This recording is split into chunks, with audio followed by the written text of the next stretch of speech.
네, 반갑습니다. 사랑합니다.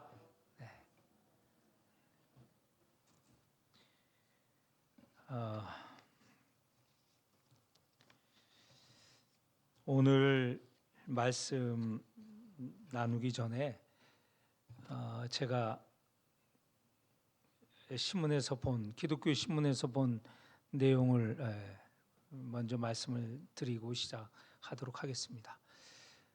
최근에 우리 그 목회자를 구하는 것이 굉장히 힘든다는 것 여러 차례 말씀드렸습니다. 특별히 교육전도사, 부목사 구하는 거 우리 그동안 어려운 거 경험하셨잖아요.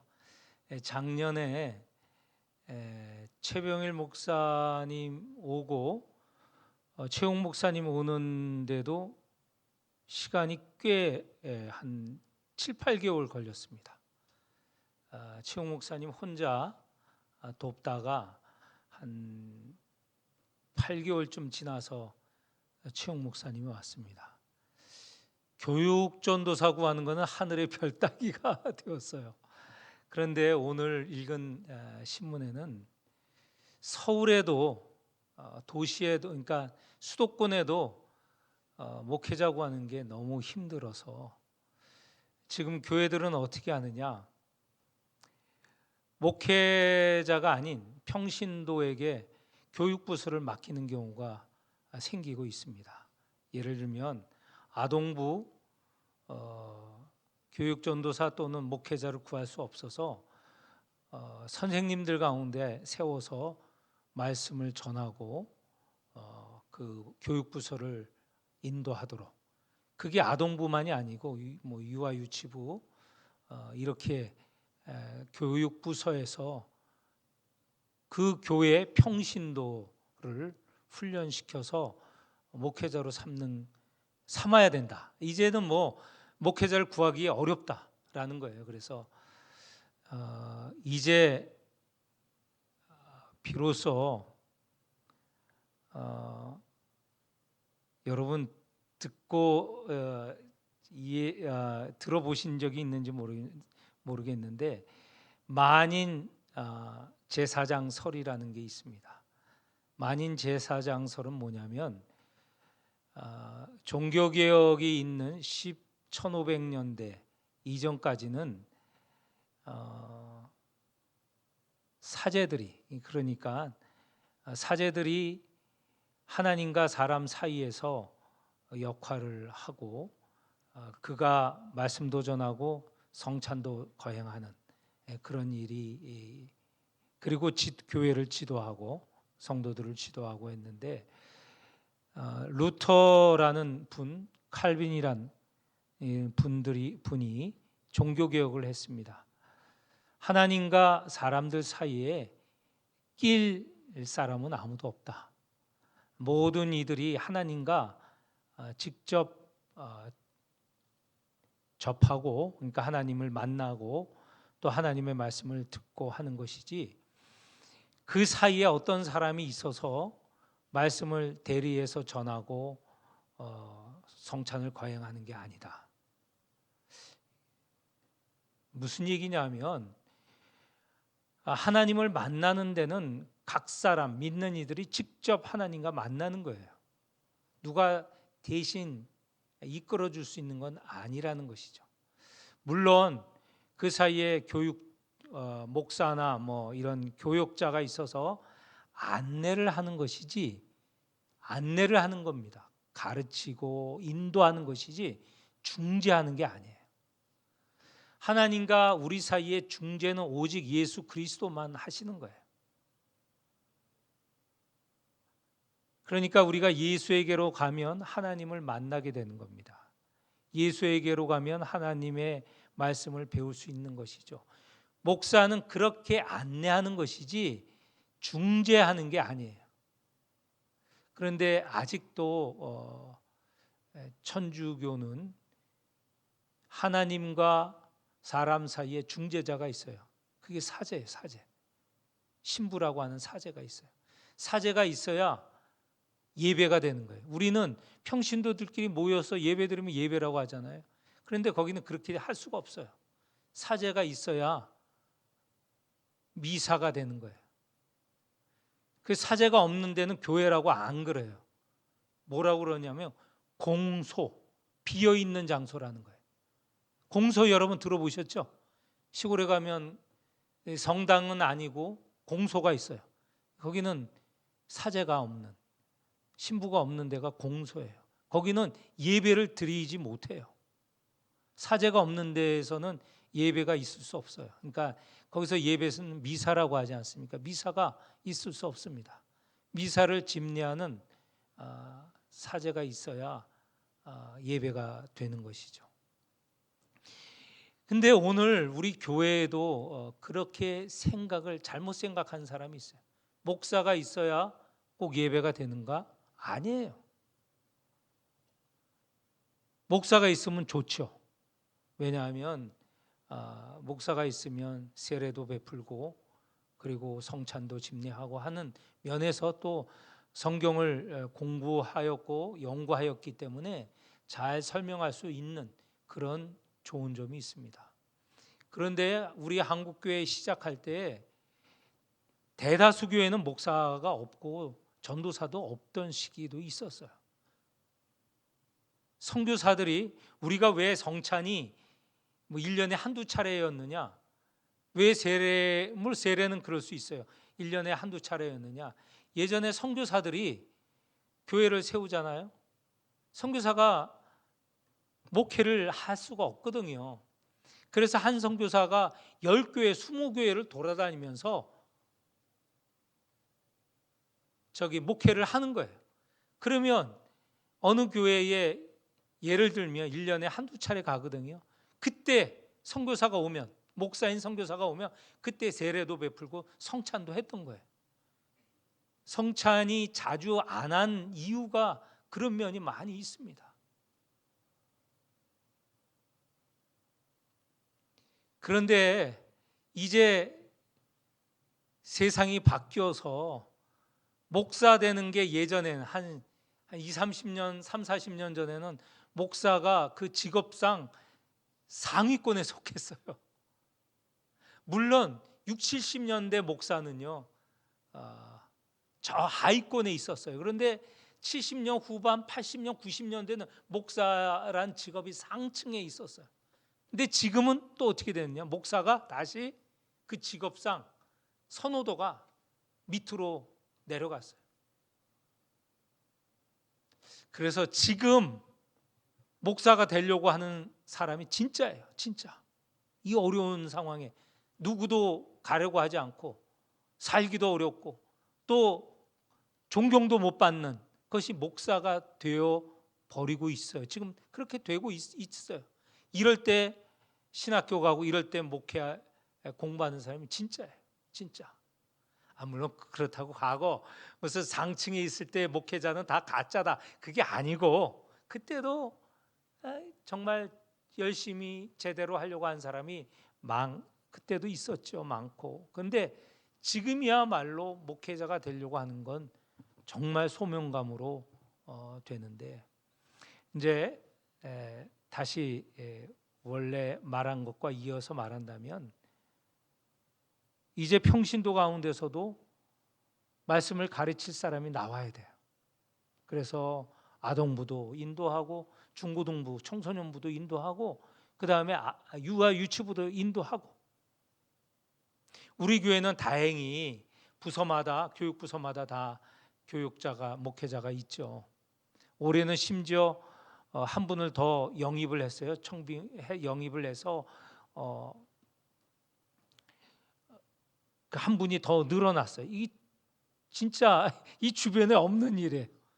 목회자가 줄어들거나 없거나 그러는데 우리는 한 분을 더 모실 수 있었어요. 참 감사한 일이죠. 근데 앞으로 10년, 20년 후에는 평신도 가운데 하나님의 말씀을 책임지고 가르쳐야 되는. 근데 이것이 전혀 새로운 건 아닙니다. 60년대 또 70년대도 평신도가 한 부서, 교육부서를 맡아서 교육하던 시기가 있었어요. 79년 제가 대학교 1학년 때 시골에 갔었습니다. 큰 집에 가서 6개월 휴학을 하고 큰 집에 경주에 갔었는데, 시내는 아니고 보통 시골이라고 하는 그런 곳에 교회가 있었는데, 아직 그때 시골 교회는 사람들이 많았어요. 어른도 많고 학생도 많고 중고등학생, 초등학생도 많아서 교회가 가득 찼었던 때입니다. 그때 가보니까 목회자가 없어요. 교인들 한 100여 명이 뭐 훨씬 넘어 보이는데 목회자가 없어요. 목회자 언제 어떻게 오느냐? 일요일이면 경주 큰 교회에서 전도사님을 한 분을 보내요. 그러면 그분이 와서 주일 설교 딱 하고 바로 가세요. 그 교회 또 큰 교회 목회자니까 자전거 타고 왔다가 자전거 타고 금방 가시더라고. 그러면 아동부를 누가 가르치느냐? 중고등부 형아가 가르쳐요. 형아가 가르치고, 설교는 누가 하느냐? 집사님이 하는 거예요. 그런 시기에 교회가 교육이 안 됐냐? 교육이 됐었어요. 부흥했어요. 그때 70년, 79년도에 제가 그걸 생생히, 제가 거기에서 여러 개월, 여러 달을 다녔기 때문에 그런 겁니다. 앞으로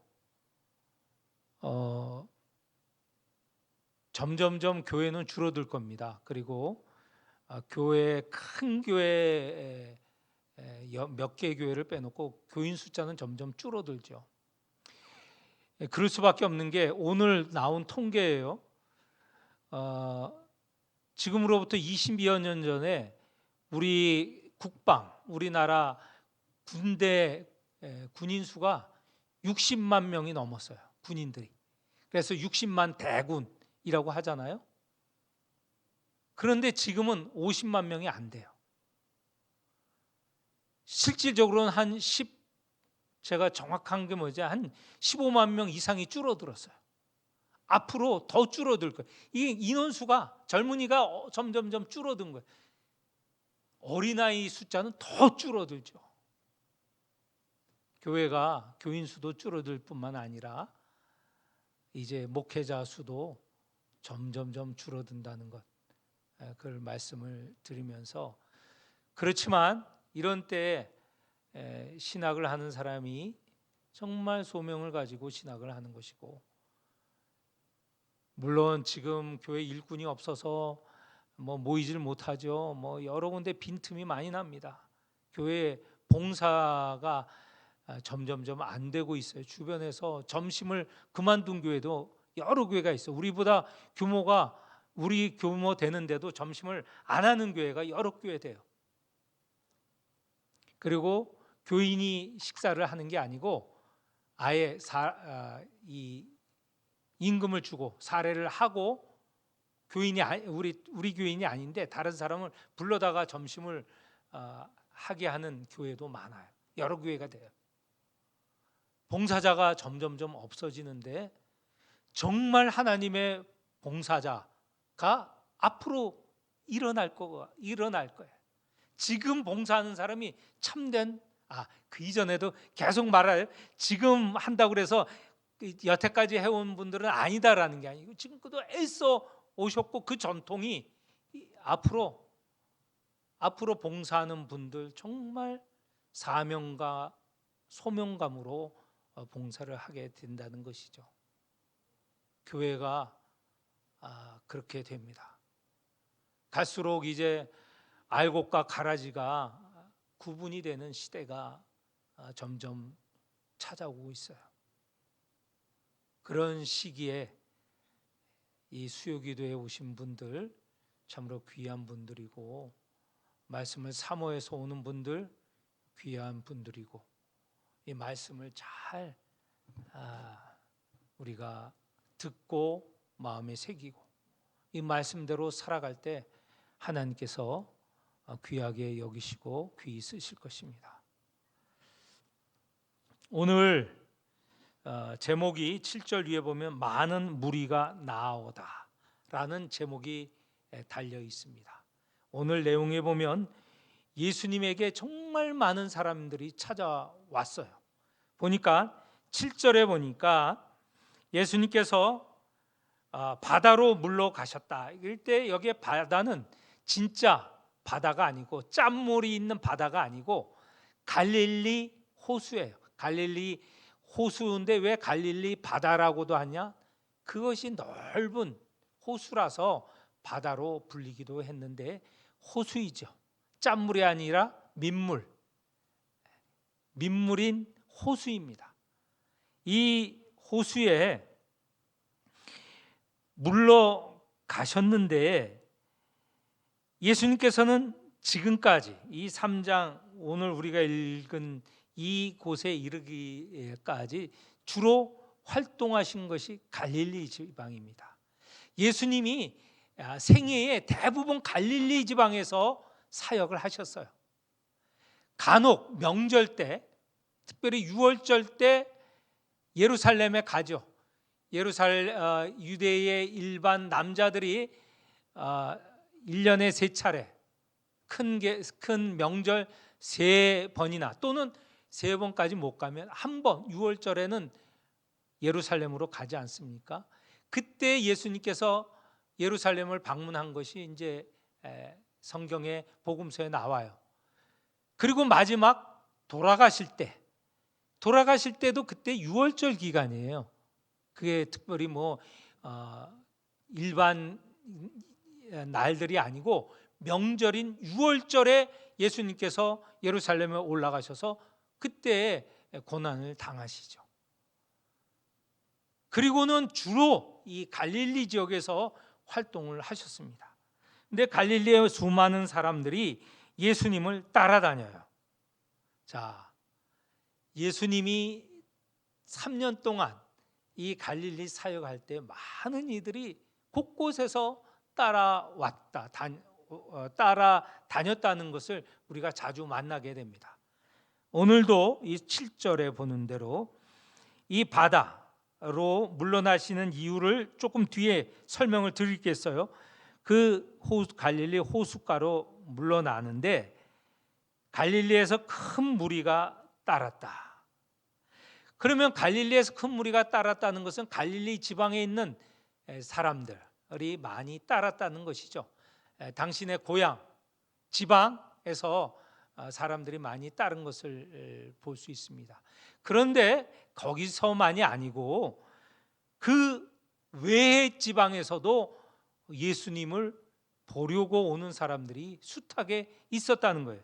8절에 보면 유다와 예루살렘은 갈릴리에서 남쪽에 있죠. 남쪽. 한번 본다면 갈릴리 예루살렘이 이 남부에 있으면 중부는 사마리아고 그 위가 갈릴리 지방이에요. 북쪽이 갈릴리. 그런데 이 예루살렘과 그리고 유다에서 거기서 이 사마리아를 둘러서 이 갈릴리 호수까지 오는 거예요. 유다와 그리고 예루살렘 사람들이. 그러니까 먼 곳에서도 찾아오는 거예요. 예수님이 갈릴리에서 이 사마리아를 거치지 않고 둘러서 유다를 여리고를 해서 유다를 있는 예루살렘으로 오지 않습니까? 그것은 여러분에게 여러 차례 말씀을 드렸어요. 그런데 반대로 유다와 예루살렘 사람도 예수님을 찾아 갈릴리에 왔다는 겁니다. 또 누가 있느냐? 이두메라는 곳이 있어요. 이두메는 어디냐? 이스라엘, 유다 밖이에요.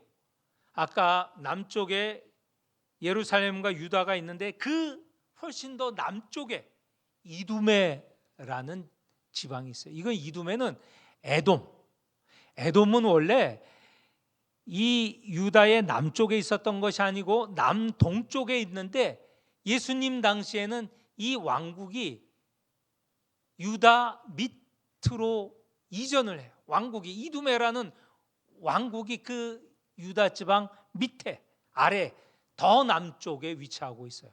그러니까 이두메에서부터 찾아왔다라는 것은 이거는 먼 지방에서 또 찾아오는 것이죠. 뿐만 아니라 요단강 건너편, 요단강 건너편, 요즘 우리가 신명기 읽으면서 요단강 건너 가나안에 들어가기 전에, 요단강 건너기 전에 르우벤, 그리고 시므온, 므낫세, 이 지파가 거주하는 것이 바로 요단강 동편이죠. 그러니까 여기도 갈릴리 지방에서 떨어져 있는 지방에, 거기에 있는 사람들도 왔어요. 뿐만 아니라 갈릴리보다 북쪽에, 북서쪽에 저 이방 땅이죠. 이방 땅. 이방 땅에 있는 시돈과 두로에서도 예수님을 찾아온 것입니다. 그러니까 예수님에 대한 소문, 그리고 예수님에게 찾아오려고 하는 무리들은 이 갈릴리 지방에 한정되지 않고 전 이스라엘에, 그리고 이스라엘 밖에 이두메나 또는 저쪽 시돈과 두로 지방에서까지도 찾아왔다는 거죠. 왜 찾아왔을까요? 예수라는 분이 독특한 분이고, 독특하다고 찾아오는가요? 능력이 있는 분이고, 능력이 있기 때문에 찾아오는 거 아니에요. 어떤 능력일까요?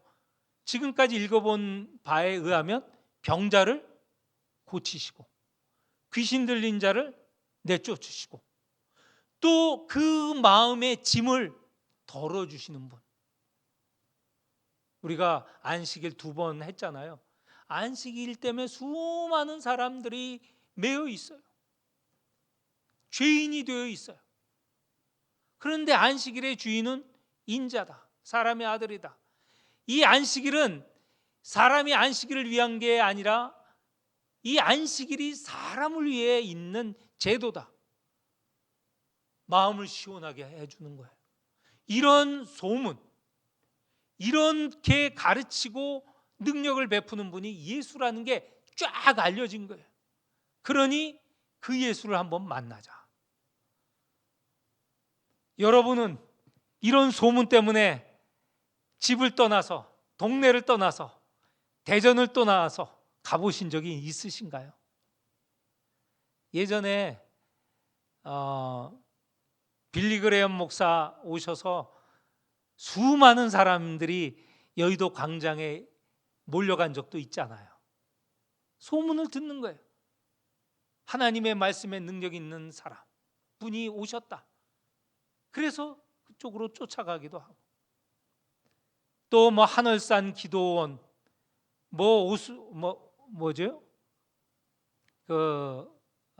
순복음교회 기도원인 오살리 기도원, 이런데 막 쫓아다니잖아요. 소문이 있기 때문에. 가면 환자들이 고침을 받더라. 제가 캄보디아 선교사로 있을 때요, 미국에서 치유의 은사가 있는 사람이 온다고, 제가 있을 때는 아닙니다. 제가 가기 이전에 들었던 거예요. 소문이 났어요. 모든 병자 고침을 받지 않는 자 없다. 그래서 캄보디아 수도 푸놈펜인데, 푸놈펜에 이 큰 운동장, 우리로 말하면 잠실 운동장 같은 시내 중심의 운동장이 있어요. 수만 명이 모일 수 있는 데인데, 그 당시에 이 모든 병을 다 고치더라, 이렇게 소문을 냈어요. 저 북쪽에 있는, 저 남쪽에 있는, 동쪽에 있는 사람들이, 그때 가난한 사람들이니까 소 팔고 못 팔고 해서 그 환자들이, 병자들이, 또 그리고 성한 사람이더라도 좀 뭔가 이 생활을 바꾸고 싶은 사람들이 꾸역꾸역 몰려들었어요. 그 운동장이 가득 찼어요. 근데 고치지 못하는 거예요. 한 사람도. 난리가 난 거예요. 이 고칠 수 있다라고 선전하고 했던 사람 몰래 도망가서 비행기 타고 도망가 버렸어요. 그때 이후에 기독교가 완전히 땅에 떨어졌어요. 기독교인들은 거짓말하더라. 능력도 없더라. 잘못 간 거죠. 잘못 선전한 거죠. 그게 지금도 피해가 있어요. 지금도 뭐 얘기하면 기독교인들 그 거짓말해서 사람 불러다가 재산만 없애는 사람들. 근데 예수님은 능력이 있으신 분이잖아요. 고침을 받잖아요. 그러니까 이 갈릴리 지방뿐만 아니라 온 사방에서 다 몰려드는 거예요. 8절 끝부분에 많은 무리가 그가 하신 큰 일로 듣고 나오는지라. 그렇게 나오는 사람 10절에 보면 왜 그렇게 많이 왔느냐? 이는 많은 사람을 고치셨으므로 병으로 고생하는 자들이 예수를 만지고자 하여 몰려왔음이더라. 11절에 보면 더러운 귀신들도 어느 때든지 예수를 보면 그 앞에서 엎드려 부르짖어. 이렇게 말한 걸 볼 때 예수님께서 병자를 고치시고 귀신을 내어 쫓으니 사람들이 엄청 몰려드는 거예요. 지금 요 한 시기를 보면 얼마나 되는지, 이게 1000명이 되는지 2000명인지 10,000명인지 20,000명인지 몰라요. 아무튼 엄청 몰려드는 거예요. 지금 예수님은 어디에 있다고요? 갈릴리 바다가에 계시는 거예요. 거기에 계시는데 수많은 사람이 온 천지사방에서 몰려들었습니다. 위태하게 되어 있어요. 왜냐하면 10절 중반 이후에 보면 예수를 만지고자 하여, 이 병든 사람이 만지면 낫는 그런 소문도 있고 또 그렇게 나은 사람도 있고, 그래서 어찌됐든 예수를 한번 만져보려고 사람들이 우르르 몰려드는 거예요. 굉장히 위급한 상황이에요. 불행한 일이지만 이태원 참사 때 159명 죽지 않습니까? 수많은 사람이 몰려들어서 앞에서 넘어지니까 따라 넘어지고, 그 수많은 사람 계속 몰려드니까 서서 숨진 사람도 있어요. 너무 밀려서 점점 몸이 쭈그러들고 숨도 못 쉬어서 그렇게 죽은 사람들이 숱하게 159명이나 되지 않았습니까? 지금 상황이 이런 상황이에요. 그래서 예수님께서 수많은 사람이 몰려드니까 바닷가로 피하셨고, 그리고 어떻게 하셨습니까? 바닷가에서 9절 중반에 보면 예수께서 무리가 에워싸 미는 것을 피하기 위하여 작은 배를 대기하도록 제자들에게 명하셨다.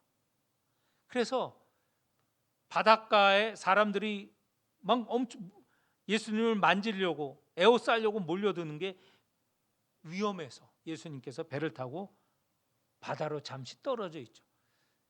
이렇게 바닷가에서 해변 소숫가에서 배를 타시고 거기서 설교하신 적도 다른 본문에 보면 나옵니다. 피하는 목적도 있고요. 그렇게 물러서서 이제 물이 있으니까 어느 정도 떨어져서 이 언덕, 호수로부터 시작해서 산으로 이렇게 경사진, 이 경사에 앉아 있고 서 있는 이 백성을 향하여 말씀을 전하실 수 있었다는 거죠. 그렇게 전하는 것이 이 말씀이 잘 들렸다고 합니다. 그렇지 않아도 저도 그 팔복교회라고 있어요. 예수님께서 팔복을 선언하신 이 갈릴리 호수변 산에 가봤는데, 이 아래쪽에서 위쪽을 향하여 말을 하면 수많은 사람이 들을 수 있는 그런 구조라고 하더라고요. 이렇게 하여서 예수님께서 가르치시기도 하고 병자도 고치시고 귀신도 내어 쫓았습니다.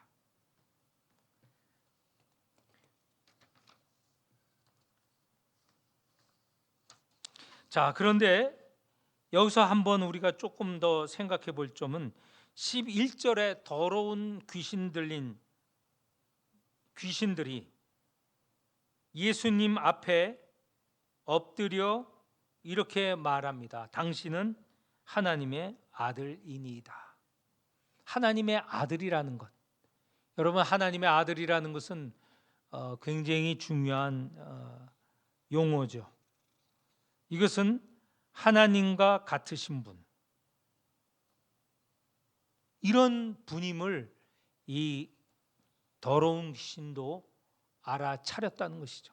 예수님이 어떤 분이신지 더러운 귀신도 알아차릴 정도로 예수님께서 귀신을 내어 쫓으시는, 내보내시는 권능을 갖고 계셨고 병도 고치시는 능력도 갖고 계셨다는 것입니다. 그런데 이 더러운 귀신 들린 자뿐만 아니라 앞에 제자들, 또 여러 사람들이 예수님의 능력을 보고 하나님의 아들이십니다, 참으로 우리 이 바리새인 서기관들과 다른 분입니다, 이렇게 예수님을 높이고 구분하여 이를 때 이 마가복음 여러 차례, 지금 12절에 나온 것과 같은 여러 차례 이 내용이 있습니다. 12절, 예수께서 자기를 나타내지 말라고 많이 경고하셨다. 많이 여러 차례 경고하셨다. 당신을 나타내지 말라. 이게 좀 맞지 않지 않습니까? 예수님께서 하신 일을 전하여야 되잖아요. 알려야 되잖아요. 드러내야 되잖아요. 그런데 여기에 보면 알리지 말고 드러내지 말라고 하는 무슨 말씀인가? 예수님께서 하나님 나라를 전하셨을 때 제자들에게 하나님 나라를 전하라라고 하셨지, 내가 전하는 하나님 나라를 전하지 말라 이렇게 하시지는 않았잖아요. 이 무슨 말인가? 예수님이 오신 목적, 하나님 나라를 전하고 회개하고 하나님에게로 오라, 그래야 구원이 이른다라는 것을 가르치고 또 그 하나님의 나라의 능력을 보이시기 위해서 병자도 고치시고 귀신도 내어 쫓으시고 여러 이적 기적을 행하시는 것 아닙니까? 그런데 여기서 자기를 나타내지 말라라고 하는 것은 무슨 말인가? 9장 9절에 보면 이런 말씀이 있어요. 잘 듣기만 하세요. 9장 9절 10절에 보면 그들이 산에서 내려올 때, 변화산상에서 내려오실 때 말입니다. 예수님께서 높은 산에 오르셔서 그 모습이 변화됐다고 하잖아요. 그 산에서 내려오실 때 말씀입니다. 예수께서 경고하시되 인자가 죽은 자 가운데서 살아날 때까지는 본 것을 아무에게도 이르지 말라 하시니, 그들이 이 말씀을 마음에 두며 서로 문의하되 죽은 자 가운데서 살아나가는 것이 무엇일까? 여기에 예수님이 자기 자신을 온전히 드러내고 그 이 땅에 오신 목적을 온전히 드러내는 것은 십자가에 달리시고 부활하셨을 때야 비로소 예수님이 이 땅에 오신 목적, 구원의 목적을, 구원에 이르는 길 방법을 분명하게 가르치시는 거예요. 드러내시는 거 아닙니까? 그 전까지는 예수 그리스도의 십자가 고난, 그리고 사흘 만의 부활, 이것이 구원에 이르게 하는 길이고 그것이 계시에 온전히 드러난 모습이잖아요. 그 전에는 3년간 제자들도 따라다녔지만 몰라요, 예수님을. 그래서 이제 십자가 달리시기 직전인데도 제자들은 어떻게 했습니까? 예수님이 이 땅에 오신 목적이 고난받고 죽으시고 부활하시는 것인데 그들은 뭘 요구했습니까? 나를 높은 자리에 앉게 해달라고. 예수님이 왕으로 등극하실 때 오른쪽 왼쪽에 앉게 해달라고. 3년 동안 쫓아다닌 예수님이 누차 여러 차례 십자가 고난과 부활을 말씀하셨는데도 불구하고 그것을 눈으로 보고 경험하지 못했기 때문에 뭔지 모르는 거예요. 그러니까 예수님의 그 그리스도 메시아, 이것을 제대로 알리는 것은 십자가 고난과 부활에서 알려지는 것이죠. 그 전에는 모르는 거예요. 그 전에는 이 제자들조차도 모르는 거예요. 제자들조차 이 사건 이후에 눈이 뜨게 되고 깨닫게 된 거죠. 그 계시를 보게 되고 깨닫게 되는 것이죠. 그 말입니다. 그 전에는 예수님을 전할 때 제자들이 뭐라고 전했어요? 야, 병자를 고치시는 치유자다. 맞죠? 예수님이 치유하시는 분임의 사실인데 이분이 그리스도라는 것을 명확하게 전하는 게 아니에요. 아, 예수님은 5천 명을 먹이신다. 맞아요. 그런데 그것으로 이 사람들은 예수님을 왕으로 삼으려고 했지, 자기네에게 계속 먹을 걸 주는 왕으로 삼으려고 했지, 예수님이 진정한 그리스도, 고난받는 그리스도, 영생을 주시는, 구원을 주시는 그리스도임을 깨닫지 못하는 거예요. 그들이 전하는 게 극히 일부분만 전하는, 잘못 전하는 거예요. 그런 면에서 자기를 나타내지 말라. 예수님에 대해서 알지 못하는 것을 말씀하고 계시는 것이죠. 오늘 우리는 이미 예수님께서 어떤 분이신지 이 말씀, 하나님의 말씀은 곧 진실 아닙니까? 진리 아닙니까? 우리가 말씀을 읽으면서 십자가에 고난 받으셨고 사흘 만에 부활하셨다는 거 우리는 다 알고 있어요. 그래서 우리는 제대로 알고 믿고 따르고 있는 것이죠. 그런데 지금도 예수님은 우리에게 먹을 걸 주시는 분이다. 예수님은 우리에게 치유하시는, 그런 일방적인 일면적인 것만 얘기한다면 그건 잘못됐다는 것이죠. 예수님을 제대로 알리지 못함과 같을 수 있다는 것이죠. 오늘 이 수많은, 아까 말한 수많은 사람이 따라왔지만 이들 가운데 누가 예수님의 참모습을 깨닫고 참모습을 이해하고 예수님을 따랐는가? 우리는 생각해 봐야 된다. 사람이 많이 있다고, 사람이 많이 따른다고 결코 그것이 참된 것이 아니에요. 우리가 많이 모이는 것을 강조한다면요, 다른 방법을 하는 게 더 좋아요. 근데 우리는 예수님의 참모습, 이 땅에 오셔서 고난 받으시고 십자가에 달리시고 그리고 부활하신 분, 우리에게 하나님을 알게 하시고 인도하시고 구원에 이르게 하시고 영원한 생명을 주시는 분, 제대로 알 때 그것이 큰 것이고 그것이 참된 것입니다. 다른 것을 찾는 것, 오늘 이 수많은 무리들이 나중에 예루살렘에 올라가면 따르는 것 같은데 십자가 앞에서는 다 도망갔어요.